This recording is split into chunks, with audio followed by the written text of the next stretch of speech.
A hungry little girl in tears begs a young billionaire to save her mother. When he arrives at the hospital, he is shocked to find out who she is. The rain fell mercilessly over New York that night. The heavy drops pounded against the asphalt, forming small rivers along the sidewalks of the city that never sleeps. Amid that scene, a tiny figure ran desperately through the drenched streets. Emily, only 5 years old, pushed forward through the storm. Her dress, once pink, was now grayish and clung to her thin body. The worn-out shoes exposed her small feet to the icy water running down the streets. Her brown hair, completely soaked, stuck to her pale face. "I need to find help," she repeated to herself while her green eyes scanned the avenue. "Mommy needs me." A few blocks ahead, a sleek black limousine stopped at a red light. Inside, Jack Thompson adjusted his bow tie, still thinking about the charity event he had just left. At 35, the billionaire had everything money could buy, yet something always seemed to be missing. "To the Four Seasons, Frank," he said to the driver, looking absent-mindedly through the foggy window. That was when he heard a soft tapping on the glass. Turning, he saw a pair of green eyes staring at him, a child's eyes, but with a depth not typical of someone so young. Frank turned around, concerned. "Sir, should I—" Jack hesitated only for a second before lowering the window, letting in the wind and rain that invaded the cozy interior of the vehicle. "Please, sir," Emily's trembling voice pleaded. "My mum is very sick. They're going to send her away from the hospital." The man observed the little girl closely. Her cheeks, which should have been plump, were sunken, her arms too thin for a child her age, yet her eyes shone with fierce determination. "What's your name?" Jack asked, keeping his voice calm. "Emily, sir. Emily Collins." The girl was shivering but kept her gaze fixed. "The hospital said they can't take care of my mom anymore if we don't pay. She needs a heart doctor." Jack looked at his gala attire, at the luxurious limousine interior with its leather seats and half-finished champagne. He had just donated $10,000 to some cause that night. He couldn't even remember exactly which one. And now this soaked child was knocking on his window asking for help. "Where is your mother, Emily?" "At the Bronx Central Hospital, sir, please, and she's all I have." Frank glanced in the rearview mirror, clearly uncomfortable. "Mr. Thompson, your appointment at the hotel." Jack raised a hand, silencing the driver. There was something in that child's eyes, a sincerity he rarely saw in his world of business and social events. "Get in, Emily," he said, opening the door. "Let's go see your mother." The girl hesitated only for an instant before climbing inside. She sat at the edge of the leather seat, aware of the water dripping from her clothes onto the car's immaculate interior. "To the Bronx Central Hospital, Frank," Jack ordered. Emily looked around, her eyes wide. Her small, dirty hands stood in stark contrast to the Italian leather seats. She looked even smaller inside that luxurious space, like a fallen bird in a palace. "How long has your mom been sick?" Jack asked, offering a towel from the minibar. Emily accepted the towel carefully. "She's been tired for a long time, but last week she fell and couldn't get up. I called the neighbors, and they called an ambulance." While the girl spoke, Jack noticed signs of hardship: dirty fingernails, unevenly cut hair, worn-out clothes. It wasn't neglect from lack of love, he realized, but from lack of resources. "And your father?" he asked gently. Emily lowered her gaze. "I don't have a dad. It's just me and Mommy." The limousine moved through the streets, leaving Manhattan's glow behind and entering the city's poorer areas. The rain continued without mercy. "How old are you, Emily?" 5.5, she replied with a pride that made Jack smile. "And you came all alone to Manhattan to look for help?" The girl nodded. "Mommy taught me how to ride the subway for emergencies. I memorized the map." Her chin trembled slightly. "But today I had no money for the fare, so I had to jump over the turnstile when nobody was looking." Jack felt a lump in his throat. A 5-year-old crossing New York alone during a storm, sneaking onto the subway to save her mother. "You were very brave," he said simply. Emily shrugged as if it were no big deal. I promised Mommy I'd take care of her. The car finally stopped in front of the hospital. It was an old, poorly maintained building, nothing like the private clinics Jack was used to. "Let's go," he said, grabbing his umbrella. "Show me where your mum is." As they got out of the car, Emily held his hand firmly. Her tiny, cold hand in his big, warm one formed an unexpected bond. Jack felt a strange certainty growing inside him. He would help this child and her mother, no matter what it cost. What he didn't know as they walked into the hospital was that his life was about to change forever. The limousine pulled up in front of the Bronx Central Hospital.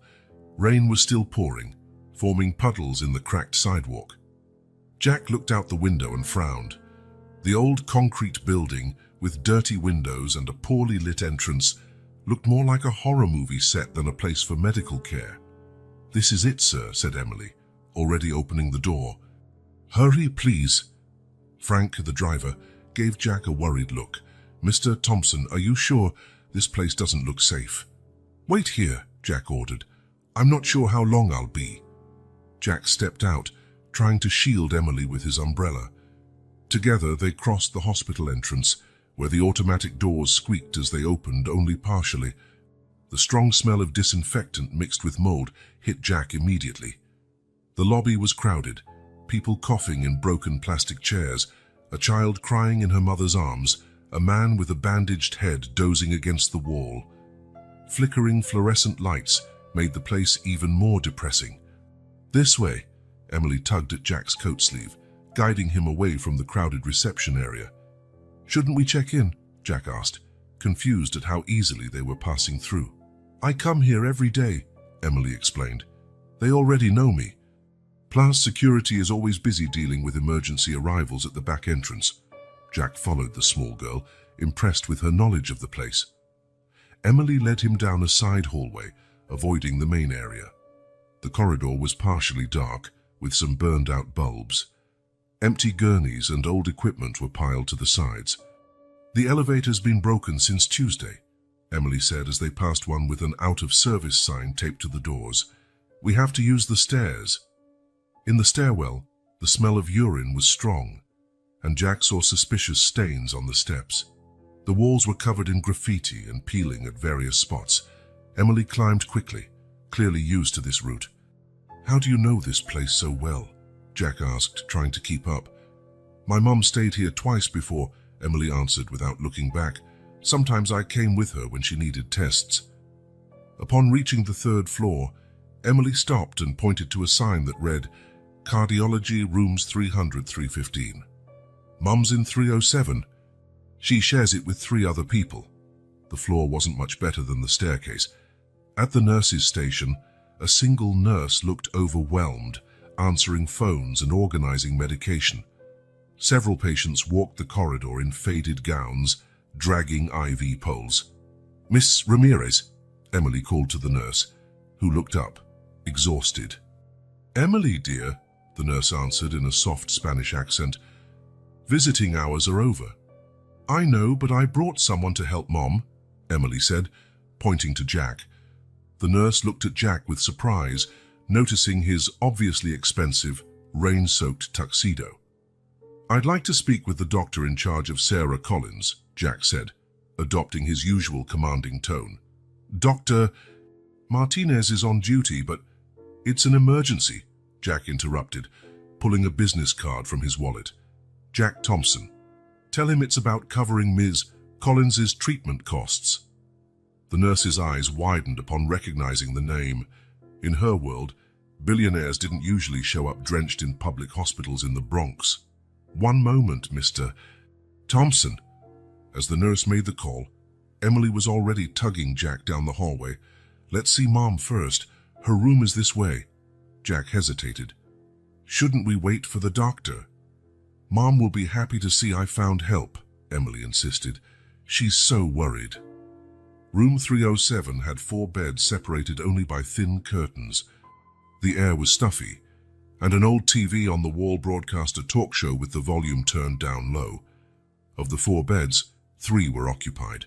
An elderly lady slept, a middle-aged man flipped through a magazine, and in the last bed, "Mom!" Emily ran to the bed in the corner. Jack followed the child and felt as if he had been punched in the stomach. Lying in that hospital bed was Sarah Montgomery.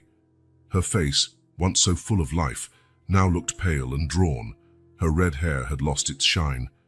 A nasal cannula supplied her with oxygen, and various machines at her bedside monitored her vital signs. Like a movie, memories from 6 years ago flooded his mind. The last time he'd seen her was at that Italian restaurant she loved, overlooking Central Park. He had reserved the best table and ordered the best champagne. The engagement ring burned in his pocket, but Sarah seemed distant that night. "I need some time, Jack," she said after he placed their order. "There are things you don't know about me, decisions I need to make on my own." He insisted they could work through any problem together. She promised to call the next day, but that call never came. She simply vanished. Apartment emptied, phone number cancelled, emails unanswered, as if she had been wiped off the face of the earth. And now, 6 years later, here she was. "Look who I brought, Mom," said Emily, holding Sarah's hand. "A rich man who's going to help us." Sarah opened her eyes slowly. First, she saw her daughter and gave a weak smile. Then her gaze moved to the figure behind Emily, and her smile froze. "Jack?" It came out like a whisper, barely audible. Her eyes, still that deep green he remembered, widened in shock. The heart monitor next to her began beeping more rapidly. "Sarah," was all Jack could say, his mind still processing this unexpected reunion. "You two know each other?" Emily asked, looking back and forth in confusion. Before anyone could answer, the door opened, and a middle-aged doctor rushed in. He wore a worn lab coat over wrinkled clothes, with deep circles under his eyes that hinted at many hours on duty. "Mr. Thompson, I'm Dr. Martinez. Nurse Ramirez said you're interested in Ms. Collins's case." Jack needed a moment to tear his gaze away from Sarah. "Yes," he replied, trying to regain composure. "I want to know exactly what her situation is and how I can help." The doctor looked at Sarah, still staring at Jack in shock, then at Emily, who watched everything with curiosity. "Perhaps we can talk outside," the doctor suggested. "No," Sarah said, her voice weak but resolute. "He can know everything. He's an old friend." "Doctor." Martinez nodded and consulted the chart in his hands. "Ms. Collins has a severe cardiomyopathy. It's in an advanced stage, and she needs a complex cardiac surgery that, unfortunately, we can't perform here. And her insurance—" "Don't worry about costs," Jack interrupted. "I want to know exactly what she needs and how we can fix this as soon as possible." While the doctor detailed Sarah's condition, Jack couldn't fully divert his attention from her. So many questions ran through his mind. Why had she disappeared? Why was she showing up now, sick with a little daughter? Emily, sitting on the edge of her mother's bed, looked at Jack with hope. Her green eyes, so much like Sarah's, or were they like his too? Jack quickly did the math. Sarah had vanished 6 years ago. Emily was 5.5. "I'll arrange an immediate transfer to New York Presbyterian," Jack decided, cutting off the doctor's technical explanation. "And I want the best cardiologists on this." Sarah tried to sit up, visibly agitated. "Jack, you don't have to. Please, Miss Collins," Dr. Martinez interjected, adjusting her pillow. "Don't exert yourself." "We need to talk, Sarah," Jack said softly, lowering his voice. "But first, let's take care of your health." Their eyes met again, and Jack saw fear in hers. Not just fear of the illness, but fear of him, of the questions that would follow, the explanations she'd have to give. Emily looked from one to the other, trying to understand what was happening. "Are you really going to help my mommy?" she asked, her small voice breaking the silence.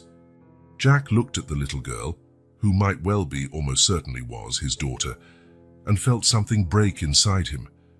"Yes, Emily," he replied firmly, "I will help your mother, and you both won't have to worry about anything anymore." "Dr. Martinez, I need to see her complete medical file," Jack said, regaining his commanding tone. I want to understand exactly what we're dealing with. The doctor hesitated. Mr. Thompson, technically we need the patient's authorization to... It's okay, Sarah interrupted weakly. He can see. Dr. Martinez handed Jack a battered folder containing tests and reports. As he flipped through the pages, the seriousness of the situation became clear. Medical terms stood out like red flags: dilated cardiomyopathy, severely reduced ejection fraction, compromised ventricular function.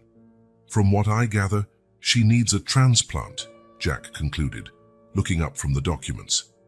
Ideally, yes, the doctor confirmed. But first we need to stabilize her. A ventricular assist device may be necessary as a bridge until we find a compatible donor, but we don't have resources for that here. Jack made a quick decision. I'll arrange an immediate transfer to New York Presbyterian. Can you prepare the paperwork? As the doctor left to organize the transfer, Jack approached the bed. Emily was still holding her mother's hand, her eyes following every movement. Emily, how have you been taking care of your mother? Jack asked kindly. The girl shrugged, as though it was nothing. I wake up early and make breakfast. Mommy taught me how to use the microwave and the stove if I'm careful. Then I give her medicine and help her get dressed when she's really tired. What about school? I don't go to school yet, Emily replied. Mommy teaches me at home. I can already read and count to 100. Jack smiled, impressed by her competence. Where do you live? In a small apartment near the subway station, said Emily. It's cramped, but there's a big window where we can see the sky. When it rains, sometimes water comes in, but we put out buckets. Sarah watched the conversation through half-closed eyes, clearly fighting to stay conscious. She takes care of the neighbors too, Emily continued proudly. Mrs. Patel has 6 kids, and Mommy looks after the baby when she needs to work. And Mr. Rodriguez, Wanan, who is old. Mommy reads letters for him because he can't see well. Jack felt a tug in his chest. Sarah had always been generous at heart, even while facing her own struggles. Jack, Sarah called weakly, we don't need charity, we'll manage. This isn't charity, Sarah, he answered firmly. You need specialized treatment. We're old friends, remember?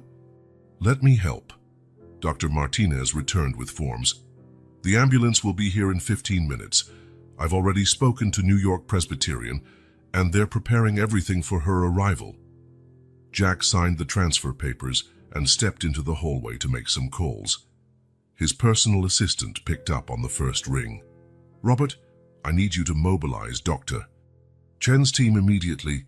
Yes, the cardiologist. Tell her it's a personal emergency. I also want the best private room available at New York Presbyterian with 24-hour nursing. He made 3 more calls, reaching contacts at the hospital and ensuring Sarah would receive top priority care. In less than 10 minutes, he had assembled an elite medical team waiting for them. When he returned to the room, paramedics were already preparing Sarah for transport. Emily watched everything wide-eyed, clutching the small, battered backpack she had brought with her. You're coming with us in the ambulance, Jack said, holding out his hand to her. In the ambulance, Sarah was hooked up to portable monitors while Emily sat next to Jack, facing her mother's stretcher. As soon as the doors closed and the vehicle began to move, Sarah opened her eyes. Why are you doing this, Jack? She asked, her voice a bit steadier now that she was receiving supplemental oxygen. Jack looked at her, so many questions in his mind, but he decided it wasn't the right time. We need to focus on your recovery first. The past can wait. Sarah seemed both relieved and worried. I never thought we'd meet like this. Neither did I, Jack replied. But I'm glad Emily found me. She's an amazing child.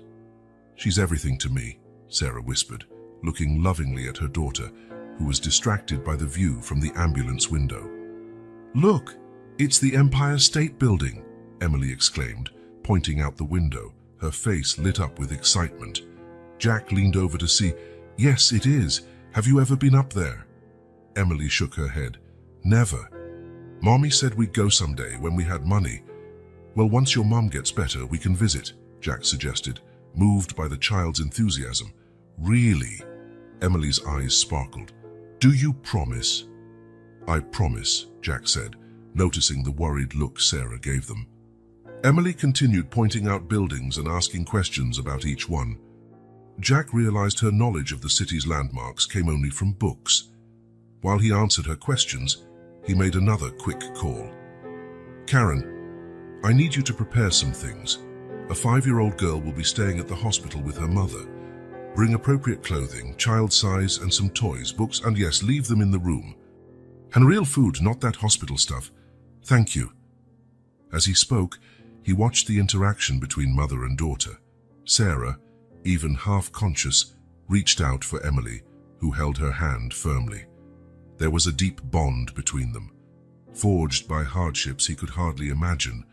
"Your daughter reminds me of you," Jack told Sarah when he hung up.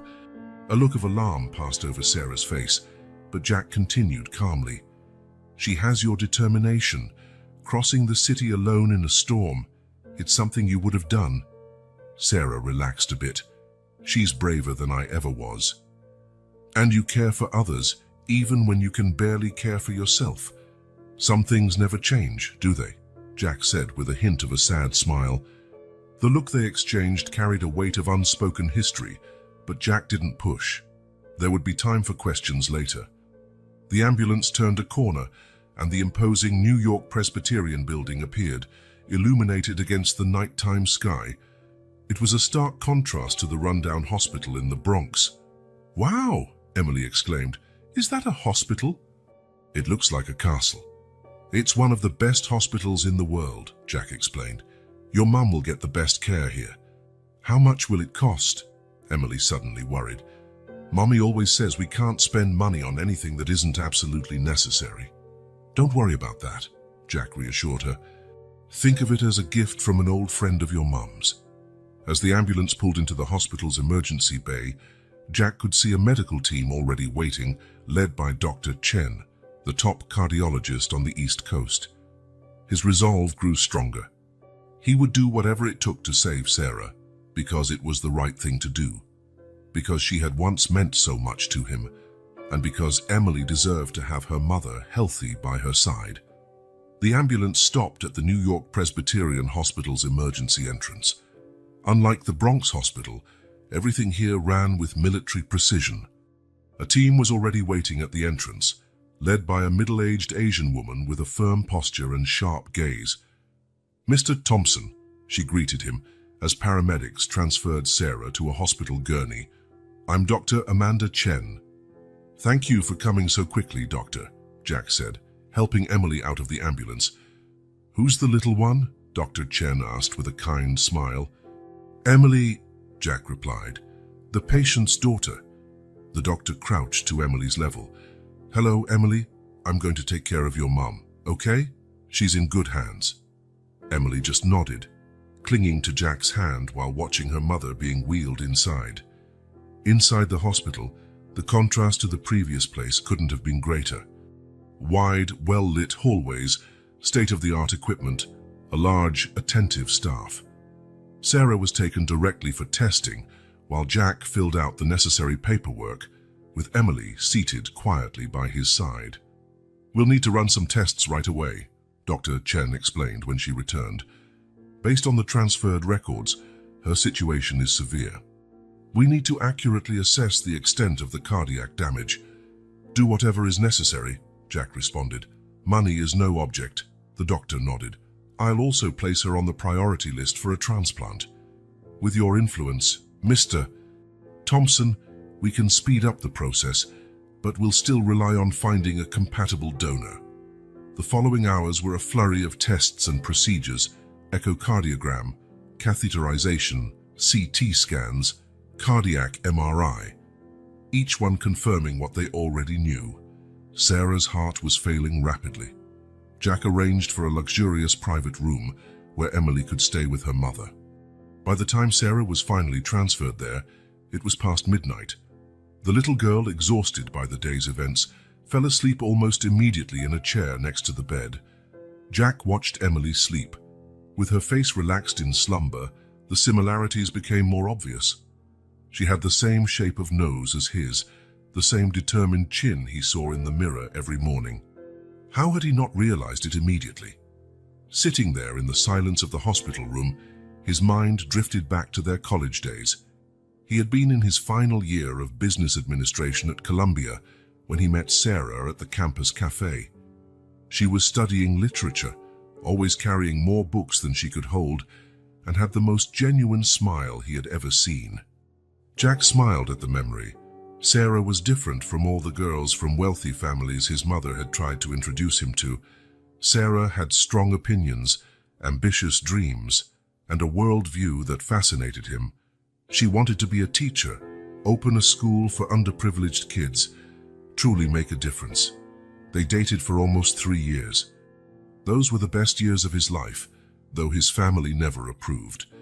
Sarah came from a middle-class family in Michigan, without important connections or a fortune. Jack's mother, Victoria Thompson, made her disapproval clear at every opportunity. Even so, he planned to propose. He had the ring reserved her favorite restaurant. "Mr. Thompson," Jack snapped out of his thoughts. Dr. Chen stood at the door. "We have the test results," she said quietly, not to wake Emily. "Can we talk in the hallway?" Jack followed her outside. "Her condition is more serious than we initially thought," the doctor explained bluntly. "Her cardiac function is at only 15% of normal. We need a transplant, but while we wait for a donor, I recommend implanting a ventricular assist device." "What exactly is that?" Jack asked. "It's a mechanical pump to help the heart circulate blood. It serves as a bridge to a transplant," Dr. Chen explained. "It's invasive, but it's her best chance to survive until we find a compatible heart." "What are the risks?" "Infection, bleeding, clots. But the biggest risk is doing nothing. Without the device, I'd give her weeks, maybe days." Jack nodded, feeling the weight of the decision. "When can you do the surgery?" "Tomorrow morning. I've already mobilized the team and reserved the operating room. Do whatever it takes, doctor." And Jack hesitated. "That little girl has already lost so much. Don't let her lose her mother too." Dr. Chen placed a reassuring hand on his arm. "I'll do my best, Mr. Thompson." When Jack returned to the room, he found Emily awake, looking anxiously at the door. "You didn't leave," she said, relief evident in her voice. "Of course not," Jack replied, sitting beside her. "I was just talking to the doctor about helping your mom." Emily looked at Sarah, who slept under sedation, hooked up to multiple monitors. "Will she be okay?" Jack hesitated, not wanting to lie to the child. "The doctors here are the best. They're going to do everything they can." Emily nodded as if that were enough for now. "Mommy always says it's important to have hope." "Your mother is very wise," Jack said, noticing how Emily's eyes, though green like Sarah's, had tiny brown flecks, exactly like his. "How did you meet my mom?" Emily asked suddenly. Jack smiled. "We met in college. She was carrying a huge pile of books, so tall she couldn't see where she was going. She bumped into me and dropped them all." Emily giggled quietly. "That sounds like Mom. She always carries more books than she can hold." I helped her pick them up and then invited her for a coffee. Jack drifted into the memory for a moment. She was the smartest and kindest person I'd ever met. "Why did you stop being friends?" Emily's innocent question jolted him back to reality. "Sometimes people go different ways," he answered vaguely, "even when they care a lot about each other." Emily seemed to accept the explanation. Her eyes began to feel heavy again. "Are you sleepy?" Jack asked. She nodded. "But I want to stay awake in case Mommy needs me." "I'll be here," Jack promised. "You can sleep." Emily hesitated. "Promise you won't leave." "I promise." Satisfied, the girl settled back into the chair. Jack took a blanket a nurse had left and carefully covered Emily. Within minutes, she was fast asleep. Jack turned his attention to Sarah.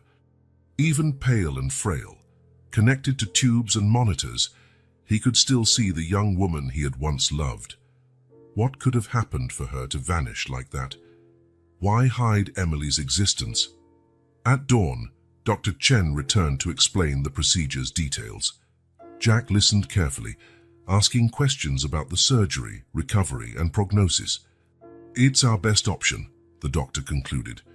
"With the device, she'll have time while we wait for a donor heart." "Do whatever it takes," Jack said. "Cost is not an issue." Sarah would be taken to surgery in 2 hours. Jack knew he needed to explain to Emily what would happen, but first he called his office, cancelling all his appointments for the next few days. His financial empire could wait.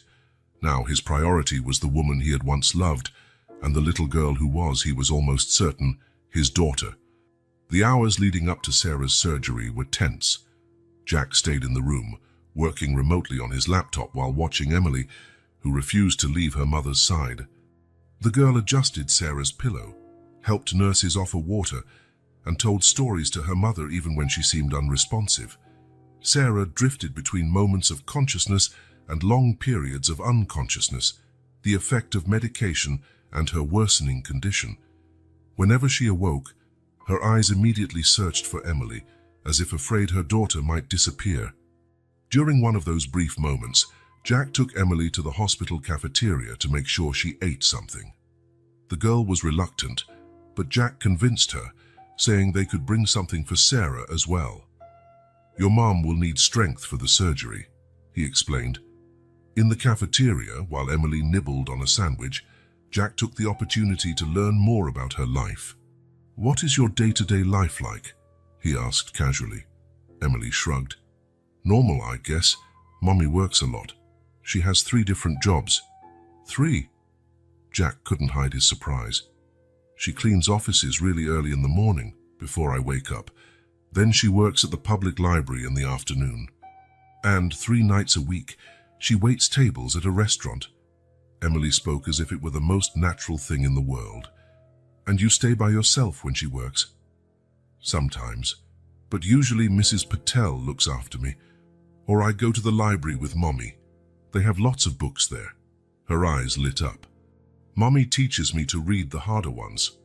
"You said you don't go to school yet," Jack noted. "Most kids your age are in kindergarten or 1st grade." "Mommy says I'm advanced for my age," Emily said proudly. "She used to be a teacher, you know, before I was born.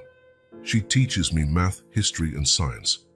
I can read better than many older kids." Jack was impressed. Sarah had always wanted to be a teacher. Apparently, she had realized that dream through her daughter. "Our apartment is small," Emily continued, "but Mommy made a bookshelf out of old boxes. We have more than 100 books. Some she bought at thrift stores, others the library patrons were going to throw away, and Mommy rescued them." The picture Emily painted was one of poverty, but also of love and dedication. Jack felt a mixture of admiration for Sarah and anger at himself for not having been there, though he hadn't known. "Our neighbor, Mr. Rodriguez, teaches me Spanish, and Mrs. Kim from the corner store teaches me to count in Korean." Emily smiled. "Mommy says our building is like a tiny school for me." When they returned to the room, they found Sarah awake, visibly anxious. "Emily," she called weakly, reaching out her hand. The girl ran to her mother's side, handing her a small yogurt they'd brought from the cafeteria. "Look, I got your favorite." Sarah smiled faintly, but her eyes searched for Jack. "Can we talk?" she asked. "Alone?" Emily looked hesitant to leave them, but a nurse appeared at that moment. "Emily, honey, how about helping me set up a few things for your mom?" Once alone, Sarah tried to sit up, but she was too weak. "Jack," she whispered, "if something happens to me—" "Nothing will happen," he cut her off. "You're in the best hospital with the best doctors." "Even so," Sarah insisted, "promise me you'll take care of Emily." Jack sat on the edge of the bed, holding her hand. "Sarah, what's going on? Why did you vanish like that?" "All these years, I can't explain everything now," she said, her voice barely audible. "I just need to know Emily will be safe." "Of course I'll take care of her," Jack promised. "But she... He couldn't finish the question. Sarah's eyes filled with tears. "Jack, please, look after her. Don't let anything bad happen to her. Promise me." I promise, he said firmly. I'll protect her with my life if I have to. Sarah closed her eyes, as if a great weight had been lifted from her shoulders. Thank you, she murmured, before drifting off to sleep again. Jack remained there, holding her hand, more convinced than ever that his suspicion was correct. Emily had to be his daughter. The timing lined up. The physical resemblances were undeniable, and Sarah's desperation to secure the girl's future. Dr. Chen entered, interrupting his thoughts. We're ready to take her to surgery, she said. We've prepared everything for the device implantation. How long will it take? 4 to 6 hours, if everything goes well, the doctor answered. It's a complex procedure. What are her chances? Dr. Chen hesitated. Given her condition, I'd say there's a 70% chance of success. Without the surgery, almost zero. Jack nodded. Do whatever it takes. I want the best team, the best equipment. Cost doesn't matter. We've already arranged all of that, Mr. Thompson. You signed the paperwork for full coverage last night. Emily returned with the nurse, carrying her smaller, worn backpack. As the orderlies came in to prepare Sarah for transport, the girl sat next to Jack. Mom will be okay, right? She asked, her voice trembling slightly. The doctors will do everything they can, Jack said, putting an arm around her thin shoulders. And your mom is strong. She has so much to live for. He looked meaningfully at Emily. She has you. The girl opened her backpack and took out a small photo album with a worn, synthetic leather cover. Mom always brings this when we go anywhere. She says these are important memories. Jack took the album curiously. Emily flipped through the pages, showing pictures of herself at different ages. Newborn, 1-year-old, 3 years old. There were only a few pictures, as if each was too precious to waste. That's Mommy holding me for the first time, Emily said, pointing to a photo in which Sarah looked exhausted but radiant with a baby in her arms. Jack felt a lump in his throat. He should have been there. Emily kept turning pages until reaching an older section. These are from before I was born. Mommy was happy. The photos showed a younger Sarah, full of life. Then Jack saw it, a picture he himself had taken, of Sarah sitting under a tree on the university campus, surrounded by books, smiling for the camera. And on the next page, a photo of them together, hugging in front of Lincoln Center after a concert. Who's that with Mommy? Emily asked, looking at Jack. Before Jack could answer, Dr. Chen returned with the team to take Sarah. Emily quickly put the album away and ran to kiss her mother. I love you, Mommy, she whispered in Sarah's ear. I'll be right here when you come back. Jack watched the scene, heart aching. As Sarah's bed was wheeled toward the surgical unit, he made a silent promise. No matter what had happened in the past, no matter what secrets Sarah held, he would be there for both of them from now on. Emily came back to his side, holding his hand tightly as they watched Sarah being taken away. Her small hand in his felt so right, so natural, as though it had always been meant to be that way. What now? Emily asked, looking at him with eyes full of hope and fear. Now we wait, Jack said, giving her hand a gentle squeeze, and we stay strong for Mommy. The first few hours of the surgery passed with no news. Jack and Emily remained in the private waiting room he had requested. The girl fell asleep on the sofa, exhausted from days of constant worry. Jack covered her with his jacket and sat in a nearby chair, occasionally checking his phone to distract himself with work emails. Then the phone rang. It was Robert, his personal assistant. Mr. Thompson, we looked into the medical records as requested. Mrs. Collins's blood type and tissue markers are in the national transplant system, but there are no compatible donors available right now.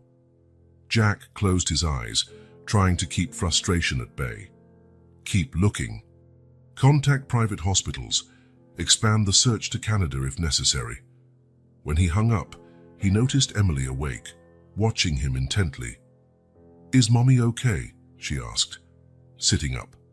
No news yet, Jack replied, sitting beside her. These surgeries take a while. Emily nodded, hugging her knees. When Mommy gets really sick, I always tell her stories. It seems to help.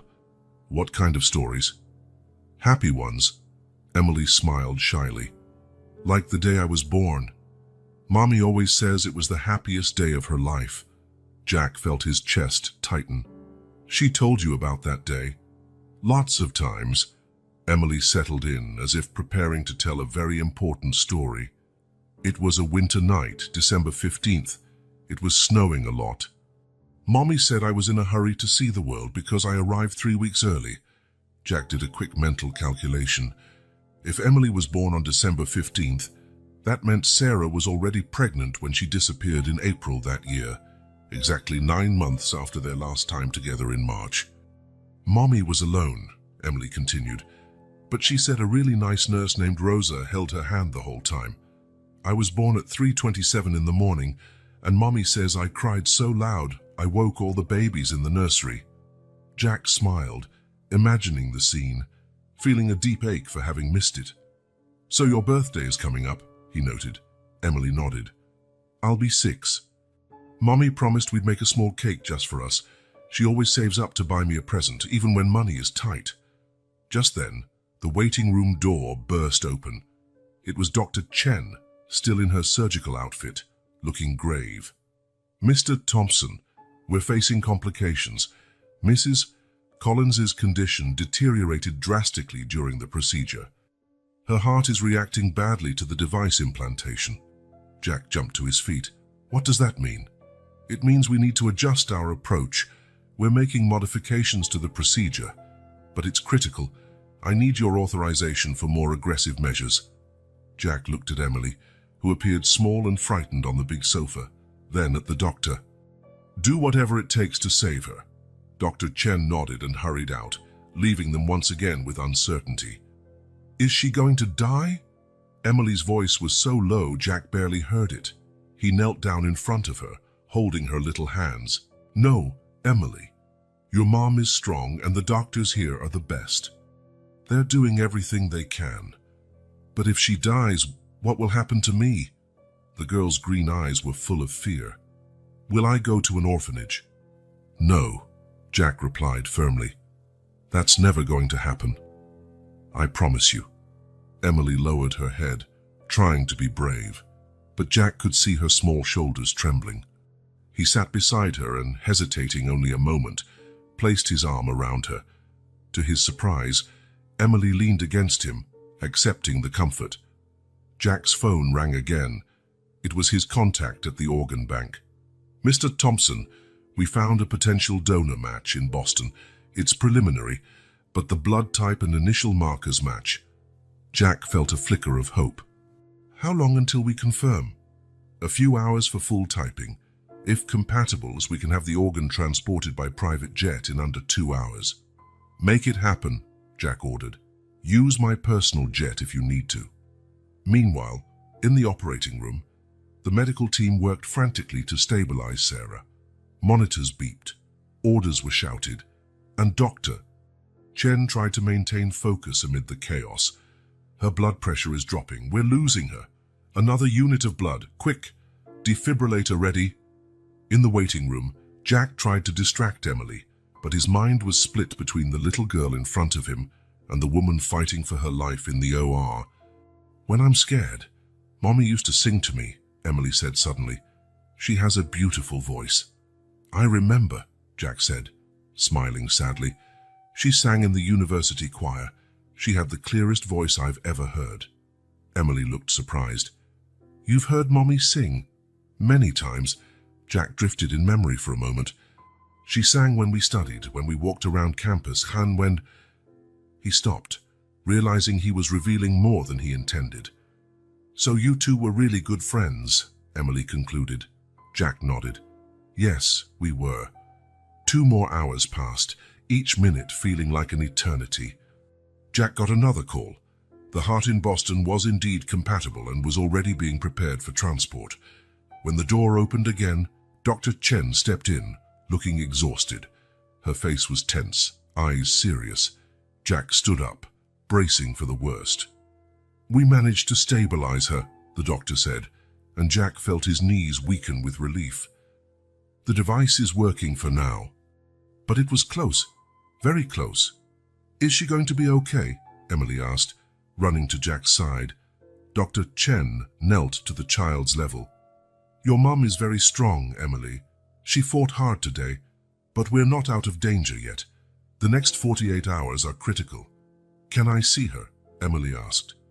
Soon. She's in the ICU now, and we need to keep her sedated for a while. Jack placed a hand on Emily's shoulder. Good news, though. We found a matching heart in Boston. It's on the way. Dr. Chen looked surprised. How did you get that so fast? The waiting list. Let's just say I have connections, Jack interrupted. The important thing is, we have a real chance now. The doctor nodded, understanding there were some things she didn't need to know. If the heart arrives soon, we can proceed with the transplant as soon as she's stable enough, maybe in 2 or 3 days. While Dr. Chen explained the next steps, Jack watched Emily. The girl listened intently, nodding occasionally, showing a maturity far beyond her 5 years. He no longer had any doubt. This was his daughter, and he would do anything to protect her and her mother. Let's go see your mom now, Dr. Chen finally said, extending her hand to Emily. Together they walked toward the ICU, where Sarah hovered on the edge but was no longer alone. 2 days had passed since the surgery. Sarah had survived the procedure, but remained in critical condition in the ICU. The ventricular assist device kept her heart beating, but the battle was far from over. Jack had practically moved into the hospital. He slept on the couch in the room, worked on his laptop, and only left for important calls or to shower in a private suite he'd had arranged. Emily became a familiar presence to the nurses, who took turns keeping her occupied when Jack needed to handle work matters. On the morning of the 3rd day, Jack entered the ICU room and found Sarah awake. Her eyes were open, staring at the ceiling. Emily had gone with a nurse to have breakfast. Sarah, he called softly. She turned her head slowly, still weak. A small smile formed on her pale lips. Jack, she whispered hoarsely, you're still here. I'm not going anywhere, he said, sitting in the chair beside the bed. He looked emotionally exhausted, with dark circles under his eyes and stubble on his chin. There was a long silence between them, heavy with unasked questions and answers delayed for years. We need to talk, Jack said finally, his tone gentle but firm. About Emily. Sarah closed her eyes briefly, as if gathering strength. You already know, don't you? I want to hear it from you, he insisted. Is Emily my daughter? A single tear rolled down Sarah's cheek. Yes, she confirmed. Emily is your daughter. Jack exhaled the breath he hadn't realized he was holding. Although he was almost certain, hearing the confirmation hit him like a wave. Why, Sarah? Why hide it from me? Why run away? I was scared, she answered, her voice barely audible. There were threats. Threats? From who? Unbeknownst to Sarah, Emily had returned from breakfast. The girl paused at the partially open door, listening. Your mother, Sarah managed, struggling to speak. Victoria came to me when she found out I was pregnant. She said I was ruining your future, that you had a legacy to fulfill. She paused to catch her breath. She offered money for me to have an abortion and disappear. Jack went pale. My mother did that. Sarah nodded weakly. When I refused, she threatened to take everything from me. Said she'd use the family's influence to destroy me, to make sure I never got a job, that I'd lose my scholarship. Why didn't you come to me? I would have protected you, Sarah. She said you already knew, that you agreed with everything. Sarah closed her eyes, the pain of the memory mixing with her physical pain. I was young, terrified, and alone. At the door, Emily stood, absorbing fragments of the truth, her childish mind trying to piece it together. I never knew, Jack said, holding Sarah's hand. I never knew about the pregnancy, never agreed to anything she did. I've spent years looking for you, Sarah. At that moment, Emily pushed the door open and stepped inside. Mommy? Both adults turned, startled. Sarah tried to sit up, alarmed. Emily, Jack said gently. You heard us talking. The girl nodded, her big eyes darting from one to the other. "Are you my dad, really?" The moment hung between them, filled with possibilities. Jack knelt to meet her eye to eye. "Yes, Emily. I'm your dad." Emily stood still for a moment, processing this. Then, to everyone's surprise, including her own, she ran into Jack's arms, hugging him tightly. "I always wanted a dad," she whispered. Jack hugged her back, tears burning at the corners of his eyes. He looked at Sarah, who was also crying silently. "I promise both of you," he said in a trembling voice. "I'll always protect you, and I'll fight to make you well, Sarah. The three of us will be a family." Sarah reached out her hand, and Jack moved closer to the bed, still holding Emily. The three of them were united by touch, separated by time, but brought back together by circumstance. Their moment was interrupted when Dr. Chen entered with a clipboard. Her usually serious face held a slight smile. "I have news," she announced. "The heart from Boston is a 100% match. We're getting everything ready for the transplant." Jack looked at Sarah, then at Emily, feeling the first genuine spark of hope in days. "When?" he asked. "Tomorrow morning," the doctor answered. "If all goes well, Sarah will have a new heart before noon." 2 days had passed since the surgery. Sarah had survived the procedure, but remained in critical condition in the ICU. The assist device continued to keep her heart beating, but the battle was still far from over. Jack had practically moved into the hospital. He slept on the couch in her room, worked on his laptop, and only stepped out for important phone calls or to shower in a private suite he'd arranged. Emily was a constant presence, with nurses taking turns keeping her occupied whenever Jack needed to handle business. On the morning of the 3rd day, Jack entered the ICU and found Sarah awake. Her eyes were open, staring at the ceiling. Emily had gone with a nurse to have breakfast. "Sarah," he called gently. She slowly turned her head, still weak. A small smile formed on her pale lips. "Jack," she whispered hoarsely. "You're still here." "I'm not going anywhere," he replied, sitting in the chair by the bed. He looked emotionally drained, with deep circles under his eyes and a faint beard. A long silence followed, filled with questions unasked and answers postponed for years. "We need to talk," Jack finally said, his tone kind but resolute. "About Emily." Sarah closed her eyes for a moment, as if gathering her strength. "You already know, don't you?" "I want to hear it from you," he insisted. "Is Emily my daughter?" A single tear rolled down Sarah's cheek. "Yes," she confirmed. "Emily is your daughter." Jack released the breath he didn't realize he was holding. Though he was almost certain hearing it firsthand still hit him hard. "Why, Sarah? Why didn't you tell me? Why did you vanish?" "It was complicated, Jack," she answered, her voice barely audible. "I had my reasons. We'll talk more about it another time." Jack wanted to press her, to ask more questions, but the exhaustion on her face stopped him. "All right," he agreed. "What matters is right now." Unbeknownst to Sarah, Emily had returned from breakfast. The girl paused at the partially open door, listening to their conversation. "I just want you to know I never forgot you," Jack said, taking Sarah's hand. "I spent years looking for you." Sarah closed her eyes, emotions mingling with physical exhaustion. "I never forgot you either." At the door, Emily stood quietly, absorbing what she'd just heard, her young mind trying to understand. At that moment, she pushed the door open and stepped into the room. "Mommy?" The two adults turned, startled. Sarah tried to sit up, alarmed. "Emily," Jack said gently. "You heard us talking." The girl nodded, her big eyes looking from one to the other. "Are you my dad, really?" The moment hovered, charged with possibility. Jack knelt to be at her eye level. "Yes, Emily, I'm your dad." Emily stood still for a second, processing the information. Then, surprising everyone, including herself, she ran into Jack's arms, hugging him tightly. "I always wanted a dad," she whispered. Jack returned her hug, tears burning his eyes. He looked at Sarah, who also wept silently. "I promise you both," he said, voice trembling. "I'll protect you always, and I'll fight for your health, Sarah. We'll finally be a family."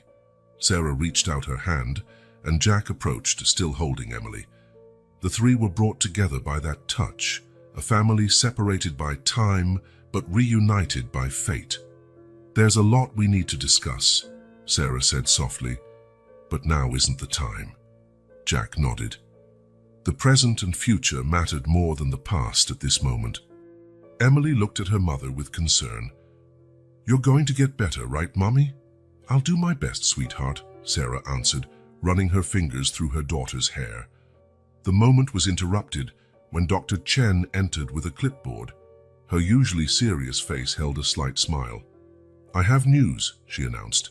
"The heart from Boston is a perfect match. We're preparing everything for the transplant."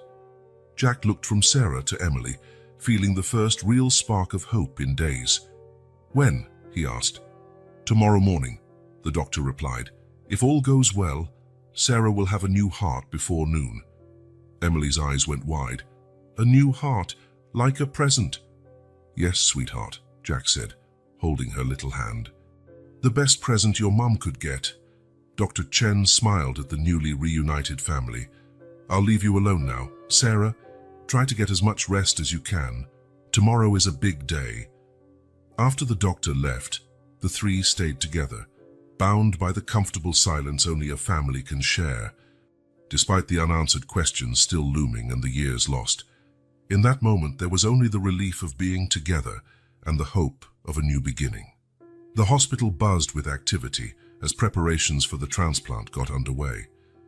Doctors came in and out of Sarah's room for final exams, nurses checked equipment, and Dr. Chen oversaw everything with a keen eye. "The heart is on its way," she informed Jack in the afternoon. "A specialized team is accompanying it on the jet. They'll arrive in 4 hours." Jack nodded, glancing at Sarah, who slept, sedated to rest before the big surgery. Emily was sitting in an armchair in the corner of the room, flipping through a children's book a nurse had given her. "I'll take Emily to the cafeteria," said Jack. "She needs a proper meal." In the cafeteria, as Emily chewed on a sandwich, Jack noticed how her little fingers clutched the book she had brought along. "You like to read," he commented. Emily nodded. "Mommy was teaching me the hard words." She turned the book to Jack. "Can you help me with this one?" Jack looked at the word she pointed to. "Extraordinary," he read. "It means something really special, out of the ordinary." "Like Mommy," Emily said confidently. "Yes," Jack agreed, feeling a lump in his throat. "Like your mom." In the next few minutes, Jack helped Emily with other difficult words. She was a quick learner, soaking up information like a sponge, bright and curious, just as he and Sarah had been in their youth. "You read very well for someone your age," he praised. "Your mum taught you well." "Mommy says reading is like traveling without leaving home," Emily said proudly. "We read together every night before bed. Well, almost every night. Except when she's working at the restaurant." Jack felt a pang of guilt, thinking about the struggles Sarah had faced alone all these years.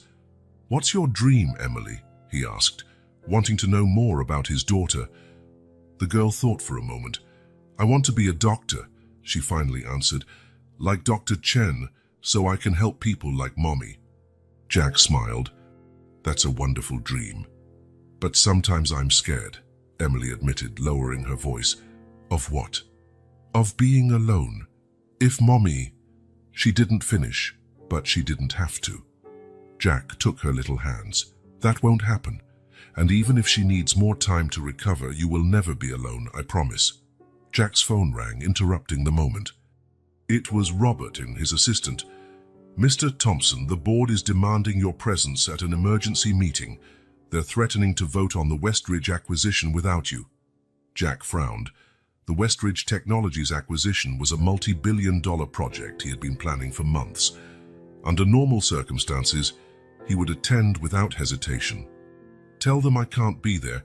Set up a video conference if it's absolutely necessary." "Sir, they're putting a lot of pressure on us.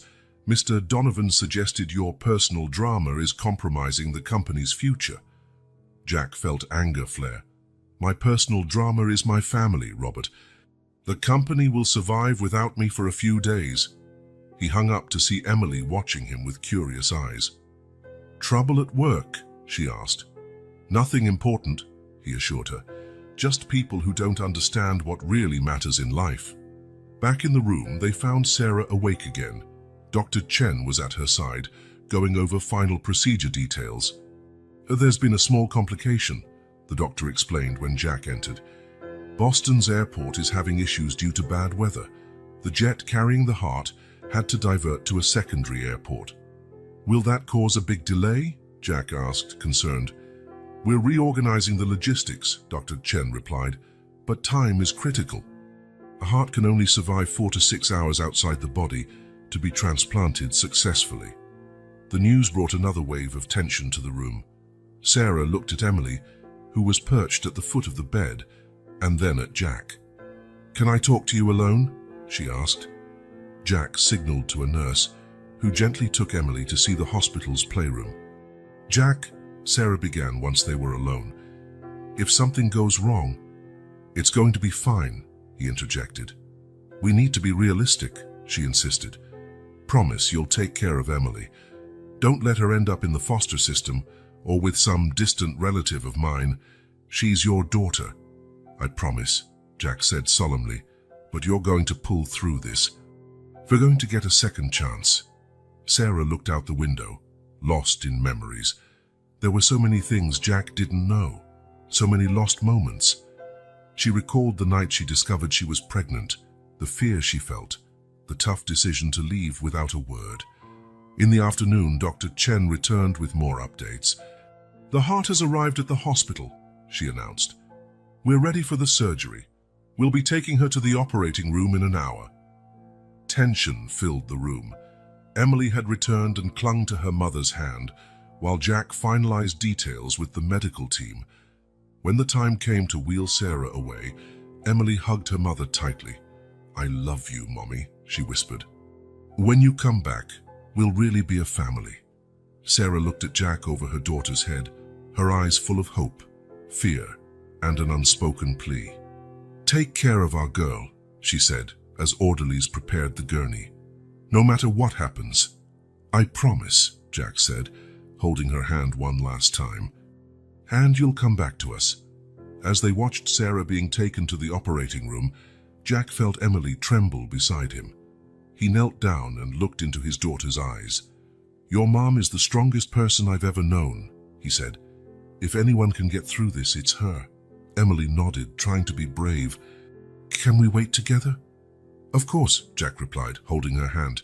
We'll wait together.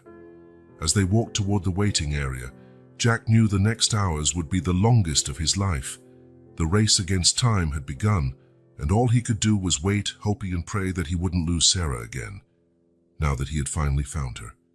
The following 2 weeks after the surgery were the most intense of Jack's life.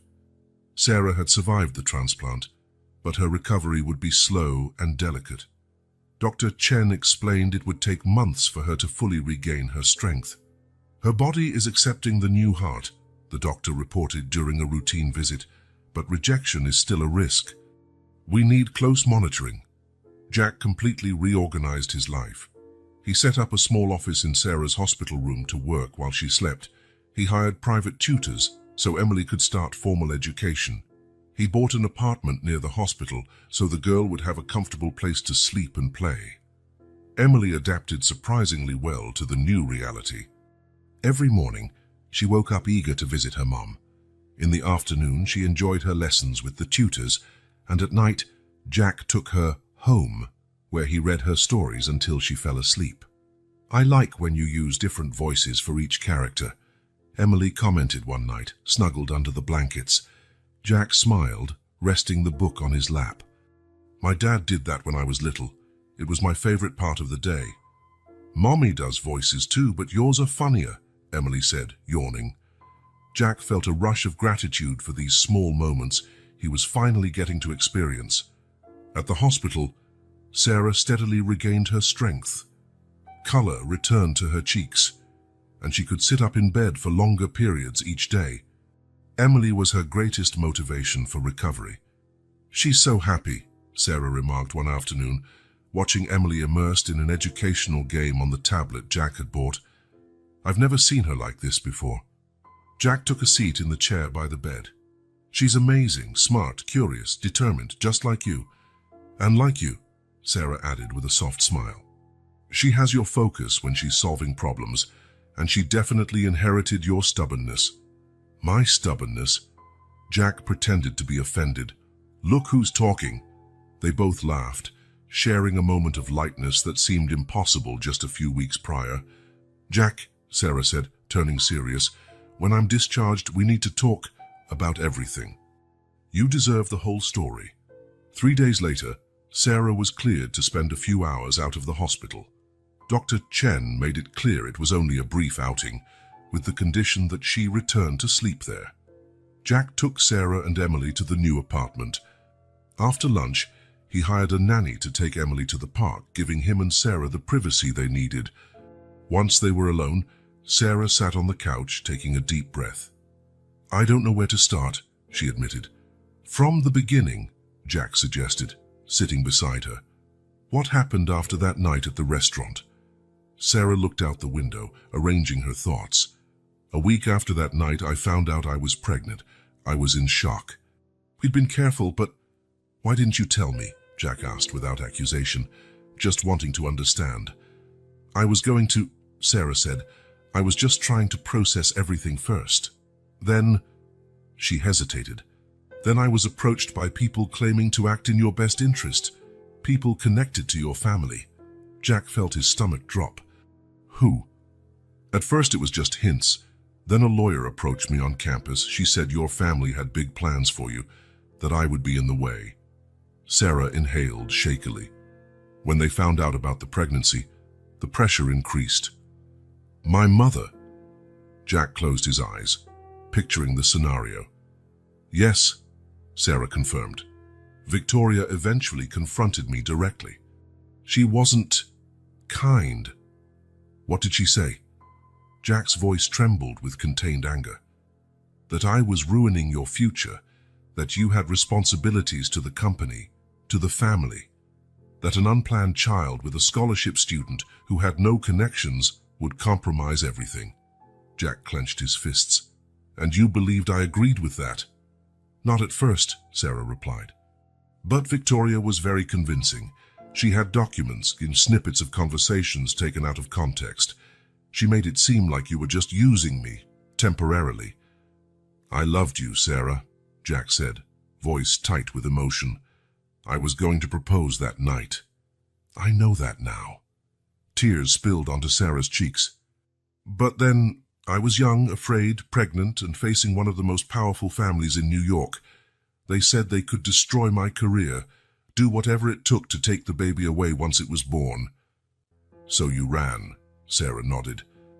"I sold almost everything I had, transferred to a university out west, changed my name back to my mother's maiden name. I started over. Neither of them noticed that Emily had come back earlier. The nanny had to leave due to a family emergency and returned Emily to the apartment." The girl stopped at the living room door, listening quietly.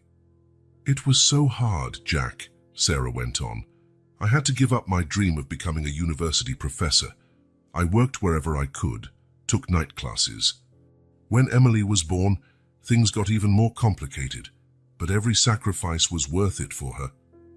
"Why didn't you try to find me later, when Emily was bigger?" Jack asked. "Fear," Sarah admitted. "Fear they'd try to take her from me. And as time passed, it felt too late. You moved on, became the successful businessman your family wanted." Jack shook his head, devastated. 6 lost years. I missed my daughter's birth, her first steps, her first words. "I'm so sorry," Sarah whispered. "I thought I was protecting Emily, and maybe you too, from having to choose between your family and us." Just then, Emily couldn't remain hidden any longer. She ran into the living room and threw herself into her mother's arms. "Mommy!" "You're crying!" Sarah hugged her, surprised. "You're back early, sweetheart. Where's Mrs. Page?" "She had to go. Her son got sick," Emily explained. then looked at Jack, who was trying to hide his own tears. "Are you two fighting?" "No, dear," Jack replied, moving closer. "We were just talking about the past."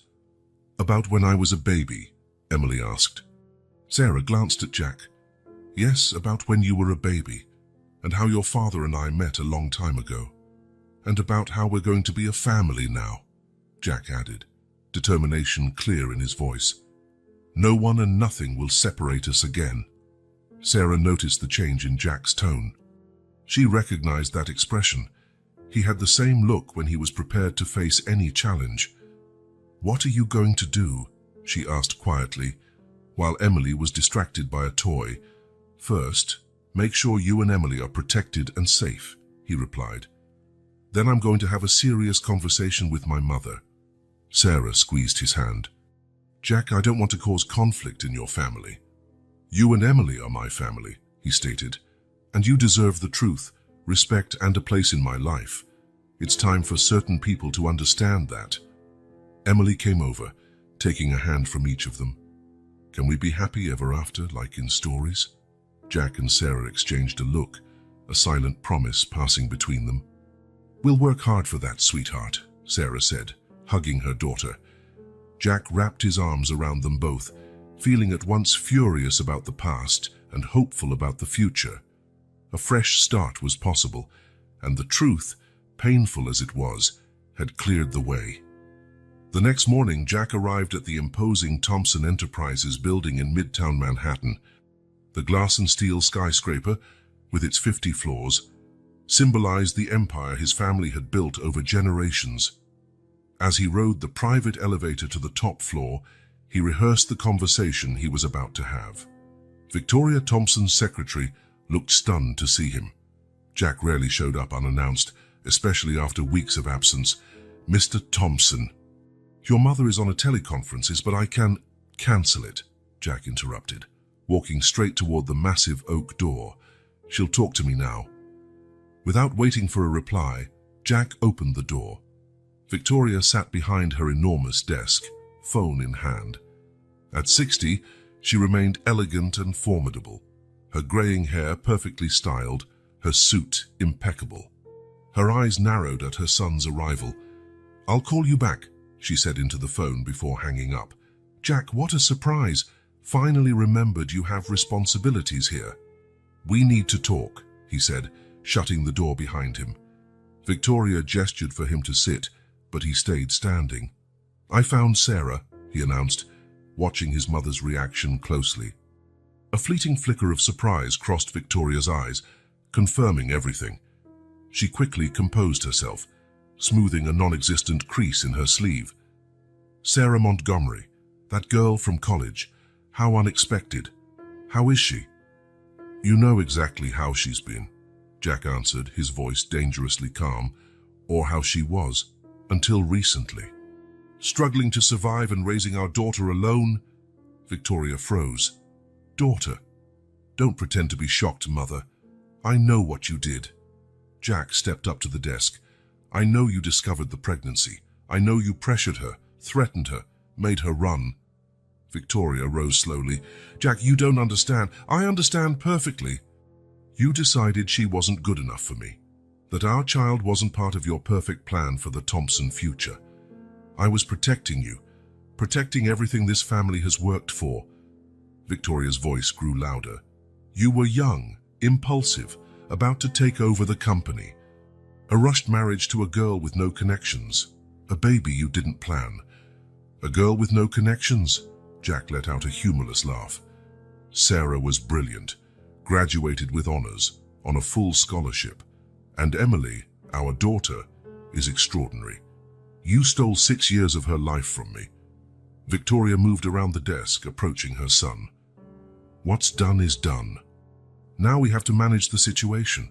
We can offer a generous arrangement, ensure the child gets a good education, maybe even—" "There is no situation to manage," Jack cut her off, stepping back. "She's my family, not a corporate problem. Don't be naive. You have responsibilities here and a reputation. The board won't react well to a family scandal. We can find a middle ground." Jack shook his head. looking at his mother as though seeing her for the first time. "You really don't get it, do you? There's no middle ground. Sarah almost died. Emily almost lost her mother. And I lost 6 years with my daughter that I will never get back. Jack, be reasonable. Reasonable.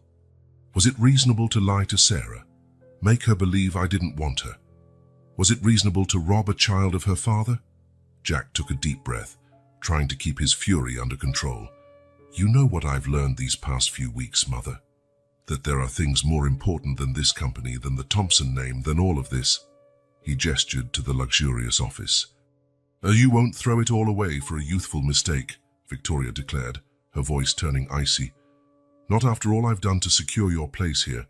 "A youthful mistake," Jack echoed, incredulous. "My daughter is not a mistake. And as for my place, maybe I don't want it anymore. Not if it means being like you." Victoria paled. "Don't be dramatic. The company needs you." "I need you. You should have considered that before you tore my family apart." Jack headed for the door, then turned back one last time. "I'm stepping down as CEO, effective immediately. The board can appoint an interim until I decide what's next." "You can't do that." "I just did. My letter of resignation will be delivered today. And as for us," Jack looked his mother in the eye, "I don't know if I'll ever be able to forgive what you did. Jack, please." "Goodbye, Mother." Jack left the office feeling as though a weight had been lifted from his shoulders. In the elevator, he texted his lawyer instructing him on the resignation procedures. As the elevator descended, Jack took one last look at the Thompson Enterprises logo. One chapter of his life was ending, but a far more meaningful one was about to begin. Back at the hospital, Sarah noticed immediately that something had changed the moment Jack walked into the room. He seemed lighter, despite the obvious emotional toll. "Shall you talk to her?" Sarah said, not asking but stating. Jack nodded, taking a seat by her bed. Emily was in the hospital playroom, joining an activity with other children. "How did it go?" "Hard," he admitted, "but necessary." "I'm sorry to be the cause of this conflict between you two," Sarah said, squeezing his hand. "You caused nothing," Jack replied firmly. "Her choices caused this, and now I've made mine." "What do you mean?" she asked. "I stepped away from the company," he revealed. "At least for now. I need to rethink a lot of things, including whether I still want to be at Thompson Enterprises." Sarah's eyes widened. "Jack, that's your family's company, your legacy. My legacy now is Emily," he said simply. "And maybe us." A silence, laden with possibilities, settled between them. Emily bounded in just then, running over with a drawing in her hand. "Look what I made. It's the three of us." Jack and Sarah examined the childlike sketch. 3 stick figures, one tall one in a tie, another with long hair, and a small one in between, all holding hands under a bright yellow sun. "It's beautiful, sweetheart," Sarah said, pulling her daughter close. "We have to talk about the future," Jack said, looking at them both. "When you're discharged, Sarah, we need to decide how our lives will be." "Will we live together?" Emily asked hopefully. "Like a normal family?" Jack looked at Sarah, letting her take the lead on that question. "One step at a time," Sarah answered gently. "First, I need to fully recover. Then we can figure it out." "I bought a house," Jack said. "Not far from here. It has a big yard, space for Emily to play, and an office you can use when you're ready. There's a separate suite so you can have your own privacy." Sarah looked surprised. "You've planned all of this?" "Not all," Jack corrected her. "Just enough to offer security and comfort to you both. The rest, we'll figure out together, as a family." "And the company?" Sarah asked. "I'm thinking of shifting the business's direction," Jack explained. "Implementing more ethical policies, focusing on sustainable projects, using the company's resources to make a real difference, and having more time for the two of you." Emily, not fully grasping the adult's conversation, smiled anyway, sensing the happiness on her mom's face. "I like your plan," Sarah finally said. "One step at a time." Jack extended his hands, taking Sarah's and Emily's. "One day at a time. Together." Emily looked from one to the other, her eyes shining with hope. "Does that mean I get my own room?" Jack and Sarah burst out laughing, the day's tension dissipating with the little girl's innocent question. The future was full of uncertainties, but one thing was clear. They would face it side by side. "All set to go home?" Jack asked, entering Sarah's hospital room with a bouquet of wildflowers. Sarah smiled, sitting on the bed dressed in normal clothes for the first time in weeks. "I can't believe this day has finally come." After a month in the hospital and 2 more weeks of tests and prep, Dr. Chen had finally approved Sarah's discharge. The list of medical recommendations was extensive: immunosuppressants, weekly hospital checkups, strict rest, and moderate physical activity under professional guidance. "Where's Emily?" Sarah asked, taking the flowers. "She's with Robert, my assistant. They're waiting in the car." "She wanted to surprise you." A nurse came in with a wheelchair, standard procedure for discharge. Sarah made a face, but Jack helped her sit. "Just till we reach the car," he assured her. "Then you can show everyone how strong you are now." On the way through the corridors, several staff members stopped to say goodbye. Dr. Chen waited at the reception desk with a folder. "Remember, any new symptom, even minor, call us immediately," the doctor instructed, handing over a folder of paperwork. "And no overexertion. Your recovery will be gradual." "Thank you for everything, Doctor," Sarah said, squeezing her hand. "I owe you my life." "Just make it worth it," Dr. Chen replied with a rare smile. "And bring Emily to visit me sometimes. That girl has a future in medicine." The car awaited at the entrance, a comfortable, spacious SUV. As Sarah approached, the back door opened and Emily jumped out, holding a colorful sign that read, "Welcome home, Mommy." "Surprise!" the girl shouted, running to carefully hug Sarah. The ride to the new house was filled with excitement. Emily pointed out everything she saw through the windows, while Sarah, tired but happy, watched her daughter with a grateful smile. Jack drove, occasionally checking the rearview mirror to look at them both. The house stood in a quiet neighborhood on the city's outskirts, lined with trees and neatly kept lawns. When the car stopped in the driveway, Sarah admired the red brick structure with its wide porches and a stone path winding through the front garden. "It's beautiful," she murmured. "Wait until you see inside," Emily exclaimed, practically vibrating with excitement. Jack helped Sarah out of the car. A discreet ramp had been installed beside the front steps, adapted for her temporary needs. As soon as they entered, Emily took on the role of tour guide. "This is the living room, and over there is the dining room with a table for 6. Look at the kitchen, Mommy, it has a huge island." Sarah followed slowly, leaning on Jack, amazed by the warm, elegant space. Comfortable furniture, neutral colors, large windows letting in plenty of natural light. Everything had been thoughtfully chosen for a serene environment. "Come see my room," Emily insisted, pulling them down the hallway. Emily's bedroom was every child's dream. Soft green walls, a canopy bed, shelves full of books, and a study desk under the window overlooking the backyard. "I've never had a room all to myself before." Emily spun around, arms wide. "There's even a huge closet."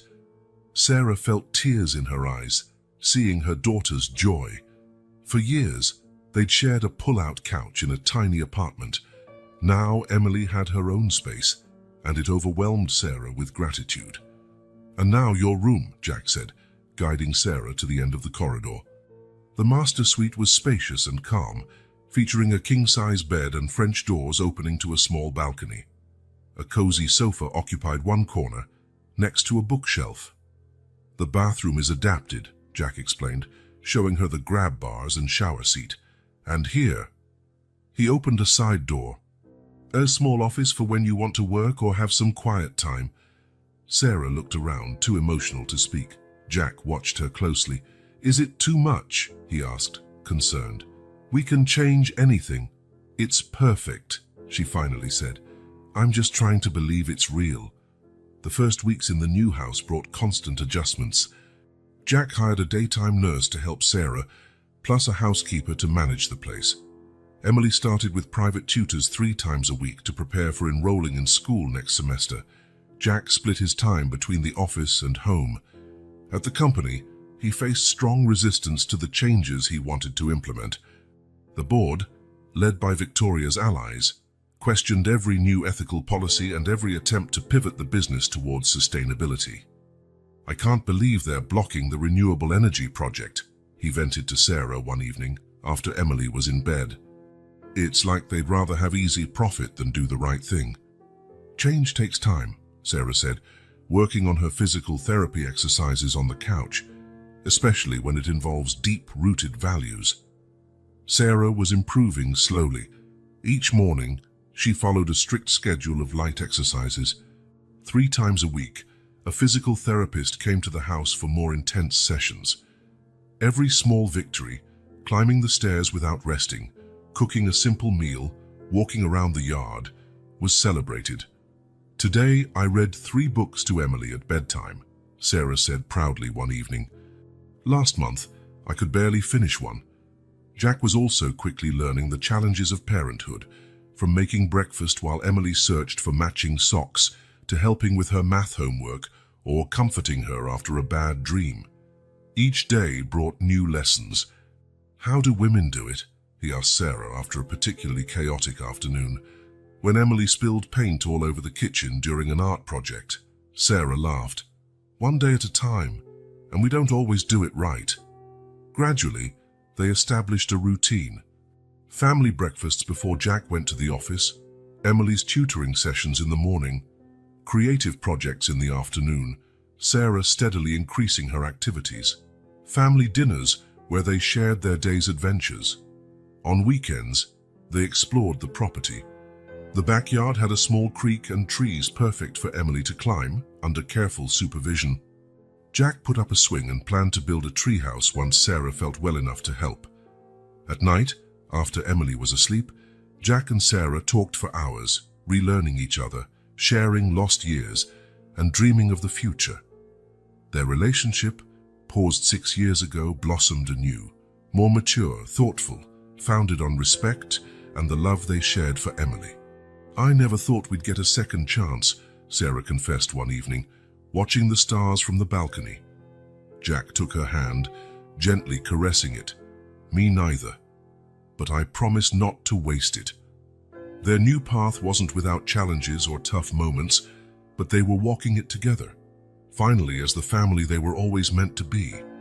A year passed since the transplant, transforming the family's life in unimaginable ways. The seasons changed, each bringing new discoveries and small triumphs. Spring saw Sarah's first long walks in the garden. Summer, her first laps in the pool.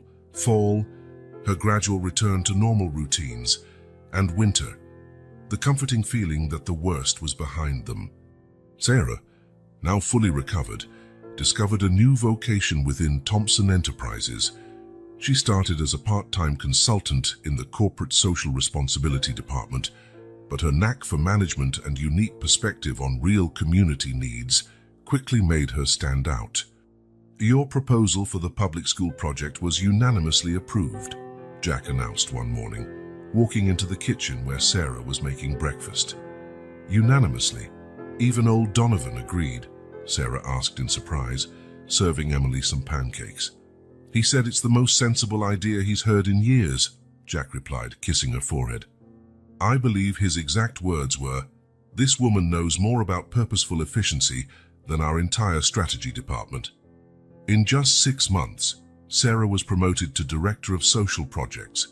2 months later, when the Vice President of Operations announced his retirement, Jack nominated her for the role. "She doesn't have enough corporate experience," argued one of the older board members. "Sarah turned our least profitable department into our most impactful and visible one," Jack countered, "and her projects cost half of what we used to spend with triple the results." To the surprise of many, the board approved Sarah as the new vice president. Her first action in that position was to launch support programs for families of cardiac patients, building a support network that would have made all the difference during her own ordeal years before. Emily Hutt, meanwhile, thrived at school. After a rocky start, facing intrusive questions about her family's story and overcoming her natural shyness, she found her stride by helping classmates who struggled. Her teacher described her as an old soul in a child's body, admired for her maturity and compassion. "Mom, can I bring my science project today, Mrs. Miller said I can present it to the other classes." Emily ran into the kitchen, already in her school uniform, her hair in a braid Jack had learned to do from online tutorials. "Of course, sweetheart. It's in the car," he replied, proud. The project was a model of the human heart, meticulously built with help from Dr. Chen, who had spent an entire afternoon explaining to Emily how the transplant that saved her mother had worked. The model took first place in the school science fair and would be displayed at the City Museum for a month. An unexpected surprise occurred on the night of the science fair awards ceremony. Victoria Thompson showed up at the school. Jack was momentarily speechless to see his mother seated discreetly in the last row of the auditorium. "Mother, what are you doing here?" Victoria looked uneasy, but maintained her elegant posture. "I thought I should properly meet my granddaughter. Your assistant mentioned the event." When Emily walked on stage to receive her award, Victoria watched intently. Jack noticed something unusual in his mother's eyes, a flicker of pride, maybe even regret. "She has your eyes," Victoria said quietly, "and your determination." After the ceremony, Victoria asked to speak with Jack in private. In a quiet corner of the school, she dropped her facade of perfection. "I made a terrible mistake, Jack," she admitted, her voice trembling. "When I learned Sarah was pregnant, I acted out of fear. Fear of losing you. Fear our plans for your future would collapse." Jack remained silent, surprised by the vulnerability he'd never seen in her. "I was wrong," Victoria continued. "Seeing Emily today, I realize how much you lost because of me, how much we all lost." She took a deep breath. "I know I don't deserve your forgiveness, but I ask for a chance to know my granddaughter, and maybe one day make amends for what I did." Jack truly looked at his mother, really looked, for perhaps the first time in years. He saw not just a powerful, iron-fisted woman, but a person who, like everyone else, had made mistakes and now sought redemption. "It won't be easy," he finally said. "There's a lot of hurt, many lost years." "I'm willing to try," Victoria replied, "for as long as it takes." The first meeting between Victoria and Emily was carefully arranged, a Sunday lunch in Jack and Sarah's garden. Emily, ever open-hearted, surprised everyone with how quickly she accepted her grandmother. "Daddy has a picture of you in his office," Emily said. "You look nicer in person." Victoria, startled by the child's bluntness, laughed genuinely, a sound Jack hadn't heard in years. "I can be quite intimidating in photos, I suppose."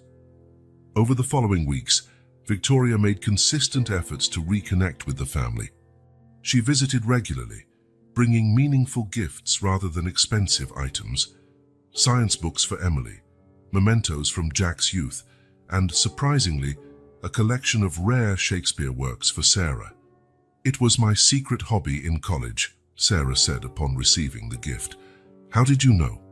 Victoria glanced at Jack, then back at Sarah. "I had a private investigator find you years ago, back when Jack was still searching for you. I learned a lot about you, but used that information the wrong way. I hope now I can use it to truly know you." As Jack and Sarah's bond grew, talk of marriage arose naturally.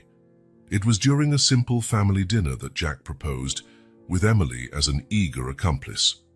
"Mom, there's a special dessert tonight," Emily announced, solemnly bringing a small blue velvet box on a plate. Sarah looked from Emily to Jack, who knelt beside the table. "Sarah Collins, will you do me the honor of officially becoming the family Emily has always known we should be?" "Say yes, Mom," Emily exclaimed, unable to contain her excitement.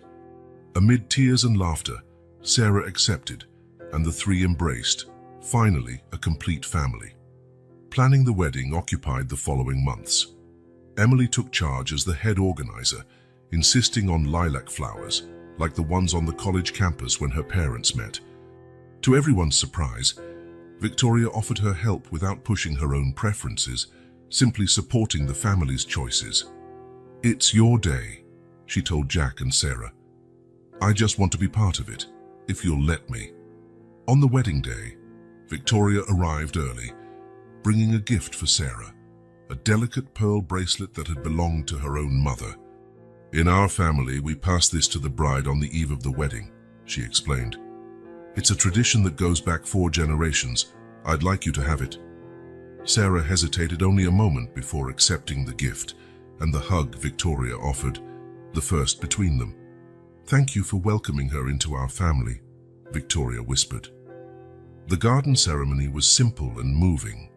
Emily, radiant in her flower girl dress, scattered petals along the path. Victoria sat in the front row, visibly emotional as Jack and Sarah exchanged vows. During the reception, Sarah pulled Jack aside to a quiet spot. "I have a wedding present for you," she said, eyes shining. "I thought we agreed no gifts," Jack replied, intrigued. "I couldn't help this one." Sarah took his hand and placed it on her abdomen. "In about 7 months, Emily will have a baby brother or sister." The news of the pregnancy was met with universal joy, especially from Victoria, who immediately offered to help prepare for the baby. "If you'll let me, I'd like to be present in this child's life from the start," she said. "Our second chance to do things right." 8 months later, when Thomas James Thompson was born, Victoria was at the hospital, waiting patiently with Emily, while Jack stayed with Sarah in the delivery room. When the nurse brought Emily in to meet her brother, Victoria hung back, unsure. "Come on, Grandma," Emily called, reaching out her hand. "So you're part of the family, too."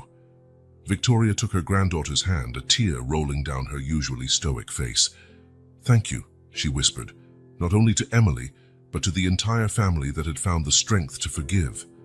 1 year after Thomas's birth, the red brick house was bustling with people for a Sunday barbecue.